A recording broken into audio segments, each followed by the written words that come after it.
Assalamualaikum warahmatullahi wabarakatuh. Bismillahirrahmanirrahim. Alhamdulillahirrahmanirrahim. Bagaimana kabarnya Bapak, Ibu, Saudara-saudara, adik-adik semua? Semoga sehat selalu. Ada 3 kata penting yang akan kita bahas hari ini. Pertama adalah moreover, kemudian kata both, yang ketiga ungkapan effectively retired from active politics. 3 kata dan ungkapan ini unik dan penting untuk kita bahas. Mari kita lihat satu-satu. Oh iya, sebelum kita melihat dan membahas satu demi satu kata-kata ini, mohon berkenan Bapak Ibu, saudara-saudara, adik-adik semua untuk subscribe channel saya, ada di kanan bawah. Bahas ya kata-kata dan kalimatnya. Diiringi kicauan burung dan kokok ayam jantan.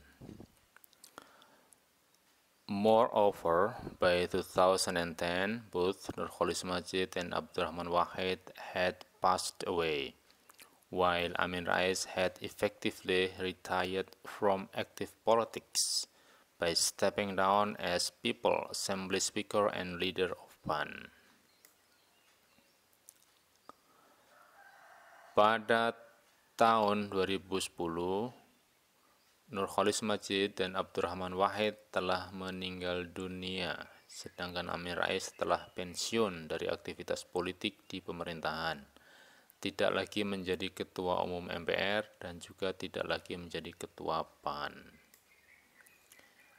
Pertanyaannya, mengapa moreover tidak ditulis di sini? Ya, karena tanpa ditulis juga sudah menunjukkan makna dari kalimat ini. Kalau ditulis malah agak mengganggu ya. Moreover, selanjutnya. Ini kan menyambung paragraf sebelumnya. Paragraf sebelumnya bicara tentang ini. Namun Sidel mempertanyakan sejauh mana kedua intelektual tersebut bisa benar-benar dikualifikasikan sebagai demokrat sejati, sebuah predikat yang diberikan oleh publik sebagai ilmuwan. Kalau mau ditambahi ya selanjutnya pada tahun 2010. Nah, saya memilih untuk tidak menuliskan kata moreover. Itu satu ya pelajarannya, bahwa tidak setiap kata perlu ditulis dalam penerjemahan. Ketika mengartikan ya tetap kita mengartikan bahwa kalimat ini, paragraf ini merupakan kelanjutan dari paragraf sebelumnya. Bahwa penulisnya ingin mengatakan selanjutnya, kemudian, seterusnya, kira gitu. Kemudian both juga tidak saya tulis di sini, both keduanya. Misalkan di sini tulis keduanya Abdurrahman Wahid. Tanpa kita menuliskan kata keduanya, kita sudah mengetahui bahwa Nurholis Majid dan Abdurrahman Wahid telah meninggal dunia pada tahun 2010 ini. Itu, jadi kalau kita tulis keduanya di sini, saya kira malah mengganggu ya keduanya. Nah, memang dalam bahasa Inggris keduanya, both itu ingin menekankan keduanya, moreover juga ingin menekankan berikutnya. Itu, had passed away, telah meninggal dunia, ini verbnya, had passed away. Subjeknya ini, both Nurholis Majid dan Abdurrahman Wahid. While Amin Rais had telah, nah ini yang menarik, effectively retired from active politics. Ini artinya kan retired, Pak Amin Rais telah had retired, telah pensiun. Secara efektif, apa maksudnya secara efektif? Ya memang sudah benar-benar pensiun. Nah, sudah benar-benar pensiun ya. Oke, kita tambah di sini ya, telah.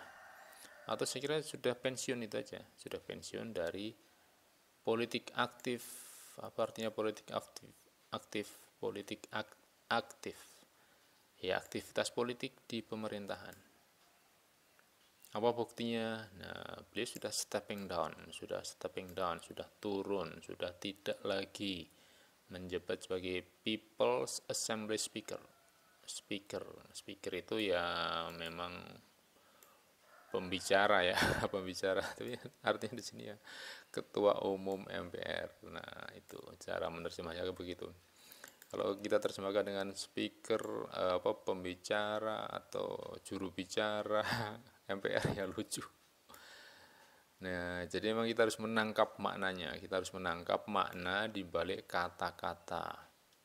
Kalau kita terjebak pada bentuk katanya, kita tidak menangkap maknanya. Kita harus menangkap maknanya. Leader, ketua PAN atau ketua umum PAN. Itu pada tahun 2010, Nurcholish Madjid dan Abdurrahman Wahid telah meninggal dunia atau telah wafat atau telah mangkat.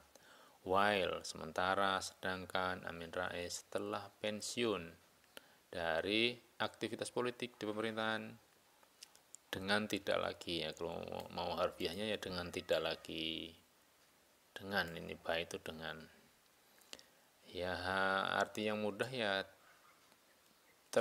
Amin Rais telah pensiun dari aktivitas politik di pemerintahan, tidak lagi menjadi ketua umum MPR dan juga tidak lagi menjadi ketua PAN. Itu maknanya, makna dan kalimat yang enak dipahami dan didengar. Sekali lagi, tangkap maknanya, jangan terjebak pada bentuk katanya. Itu ya, moreover, both kemudian effectively retired from active politics.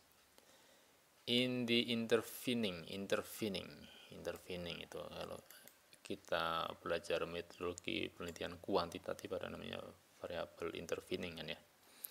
Nah, ini artinya ya antara ya, kalau di sini masa antara apa? Ya antara setelah ketiga tokoh tadi itu, Nurcholish Madjid, Abdurrahman Wahid dan Amin Rais, bukan setelah kematian mereka tapi setelah mereka tidak aktif lagi gitu kan. Ya, tidak aktifnya ya Pak Nurcholish dan Pak Abdurrahman Wahid, Gus Dur sudah meninggal, Pak Amin tidak aktif lagi. Itu jadi saya mengartikannya pada masa-masa pasca tokoh muslim itu, pasca ketiga tokoh muslim itu. Ini in the intervening time. Itu arti harfiahnya ya antara setelah ketiga tokoh itu, setelah peran ketiga tokoh itu selesai dan masa sesudahnya itu. Apa artinya itu? Nah, dia memahaminya pada masa-masa pasca ketiga tokoh muslim itu. Indonesia menyaksikan the rise bisa berarti kebangkitan, terbit, kemunculan. Nah, kemunculan new and younger Muslim thinkers, scholars, writers, and activists. Pada masa-masa pasca ketiga tokoh muslim itu, Indonesia menyaksikan kemunculan dari sini dulu, dari thinker dulu, pemikir, sarjana, penulis, dan aktivis Muslim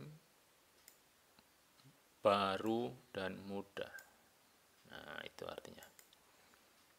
Pada masa-masa pasca ketiga tokoh muslim itu, Indonesia menyaksikan kemunculan para pemikir, sarjana, penulis, dan aktivis Muslim baru dan muda. Itu artinya. Mudah-mudahan bermanfaat. Oh ya, bagi Bapak Ibu, saudara-saudara, teman-teman yang memiliki artikel atau e-book yang barangkali perlu kita bahas, silakan Bapak Ibu tuliskan di komen di bawahnya. Nanti kalau memungkinkan kita bahas artikelnya atau bukunya yang berbahasa Inggris untuk kita diskusikan bersama supaya bisa membantu bagaimana kita belajar bahasa Inggris. Sejauh temanya masih saya kuasai atau dekat-dekat dengan tema saya. Saya di bidang pendidikan, di bidang pendidikan secara umum. Nah, kalau ada tema-tema yang masih dekat dengan itu atau tema-temanya tidak terlalu teknis, nanti bisa kita bahas. Silakan Bapak Ibu tuliskan judul artikelnya atau judul bukunya, kemudian penulisnya, penerbitnya, atau nama jurnalnya, dan tahun terbitnya. Mudah-mudahan bisa kita bahas. Terima kasih. Assalamualaikum warahmatullahi wabarakatuh.